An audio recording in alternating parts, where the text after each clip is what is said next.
Bonjour à tous, dans cette vidéo on va corriger ensemble un exercice sur les ondes progressives qui s'appelle ondes progressives sans amortissement le long d'une corde. Donc on nous explique qu'on étudie la propagation sans amortissement d'une perturbation le long d'une corde élastique. À la date t égale 0, on nous dit que le front de l'onde quitte l'extrémité S de la corde. Et on nous dit qu'à la date t1 égale 2,3 secondes, on fait une photo de cette perturbation et on observe ce qui nous est donné juste en dessous. Et on va pouvoir déduire pas mal de petites choses de ces informations. Donc, dans la première question, on nous demande de préciser si l'onde est transversale ou longitudinale. Étant donné que l'onde a quitté le point S pour arriver au point M1 à T1, on peut sans problème dire que la propagation se fait ici vers les X croissants. Et par contre, vous voyez que la perturbation, ici, elle est selon l'axe Y. Donc la direction de la perturbation est perpendiculaire à la direction de la propagation, donc c'est une onde transversale, ici. Et on me demande d'identifier l'amplitude, mais on voit que l'amplitude étant le point le plus haut atteint par la perturbation, ce qui est N1, et donc c'est YN1 qui est égal à 1,0 cm. Voilà pour la première question, où on peut déduire graphiquement ces informations. On me demande de calculer la célérité de l'onde sur la corde, le long de la corde. On sait qu'elle a quitté à t égale 0 le point S. Donc là, c'était en t égale 0. Et maintenant, en t égale 2,3, on a le point M1 qui est en 7 mètres, ici. Donc on a une distance de 7 mètres qui a été parcourue. Donc l'onde a parcouru d égale 7 mètres en T1 égale 2,3 secondes. Donc on peut tout simplement déduire que la célérité est égale à d sur T1, c'est-à-dire 7 sur 2,3, ce qui fait, avec un chiffre significatif, 3 mètres par seconde. On me demande quelle est la durée tau dans la troisième question du mouvement d'un point de la corde au passage de l'onde. Eh bien, je peux déduire de la représentation de la perturbation que l'étendue spatiale delta de l'onde est égale à 3 mètres. Donc l'étendue de la perturbation,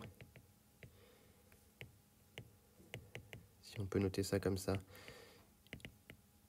est delta égale 3 mètres. Donc un point de la corde va vibrer pendant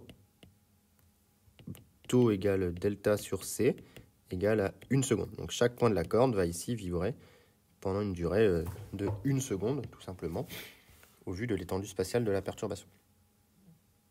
Ensuite, on me demande de reprendre le graphe et d'ajouter l'aspect de la corde à T2 égale 3,6 secondes. Eh bien, entre T1 et T2, il suffit simplement de calculer la translation spatiale. L'onde a avancé de, on va l'appeler grand D égale C fois T2 moins T1, c'est-à-dire grand D égale 3 fois 3,6 moins 2,3, c'est-à-dire 3 fois 1,3, c'est-à-dire 4 mètres avec un chiffre significatif. Donc, tout le motif, toute la perturbation s'est déplacé de 4 mètres vers les X croissants. Et donc, on peut en déduire l'allure de la corde. Si on reprend la corde ici, eh bien, on peut en déduire. Simplement, chaque point doit être translaté de 4 mètres. Donc, le point M1 se retrouve ici. Le point N1 se retrouve ici. Si on trace en pointillé les Y égale 1 mètre. Hein, pardon. Donc, le point N1 se retrouve ici. Et ensuite, le point P1 a lui aussi avancé de 4 mètres. Ce qui donne ça, et le reste est plat. Pardon. Ça ne veut pas faire une ligne droite. Voilà.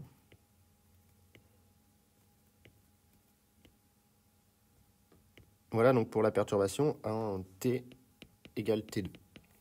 Et en noir, c'était en T égale T1. On a donc un décalage de grand D égale 4 mètres ici. Donc dans la question 5, on considère le point Q1 qui est situé à 12 mètres de l'origine de S et on nous demande à quelle date T3 Q1 commence-t-il à bouger. Eh bien donc on voit que le point M1 à la date T1, où en T égale 0,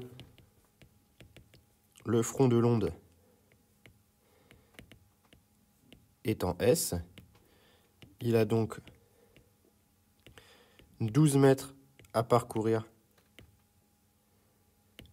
pour atteindre Q1. Donc, on a tout simplement ce temps T3 est égal à 12 divisé par C, c'est-à-dire à 12 divisé par 3, ce qui nous donne 4 secondes. Donc le point Q1 va se mettre à vibrer au bout de 4 secondes, ici. On nous demande à quelle date va-t-il passer par un maximum d'altitude. Eh bien, il passe par un maximum d'altitude quand il est atteint par le point N1, tout simplement. Donc le point N1 atteint Q1 au bout de taux ou de delta T égale le point N1. Vous voyez qu'à T égale T1, il est situé en 6 mètres, donc il a 12 mètres à faire. 6 sur 3 égale 2 secondes depuis T1. Donc T4 est tout simplement égal à T1 plus 2 et donc est égal à 4,3 secondes. Et enfin, le point cesse de bouger quand P1 atteint Q1. Le point P1 atteint Q1. Au bout de delta T, lui, on voit que cette fois-ci, il a 8 mètres à parcourir. Il y a 8 sur 3, ce qui fait 2,6 secondes, tout simplement, depuis 2,3 secondes, pardon. 2,6 secondes, depuis T1. Donc, T5 est égal à T1 plus delta T. J'aurais pu l'appeler delta T1 ici. Et donc, c'est égal à 2,3 plus 2,6. Et si on travaille en fait avec nos chiffres significatifs, on devrait retrouver plutôt 5 secondes ici. Ce qui nous fait bien une étendue temporelle de 1 seconde, ce qui est cohérent, puisqu'on avait 4 secondes pour le point de départ. Et donc, on me demande, à l'aide des résultats précédents, de représenter l'allure de YQ égale F de T. Eh bien, on a tout simplement l'allure suivante. Donc cette fois-ci, on a une représentation temporelle et non plus une représentation spatiale. Donc pendant 4 secondes, eh bien, le point Q1 ne ressent rien. Ça, c'est T3 égale 4 secondes. En T3 égale 4 secondes, le point qui lui arrive dessus, c'est le point M1. Et ensuite, eh bien, il va vibrer. Il va passer en N1. Puis revenir en P1. Et ensuite, le motif sera plat. Et donc ici, on est en T4 égale 4,3 secondes. Et ici, on est en T5 égale 5 secondes. Ici, l'amplitude vaut 1,0 cm.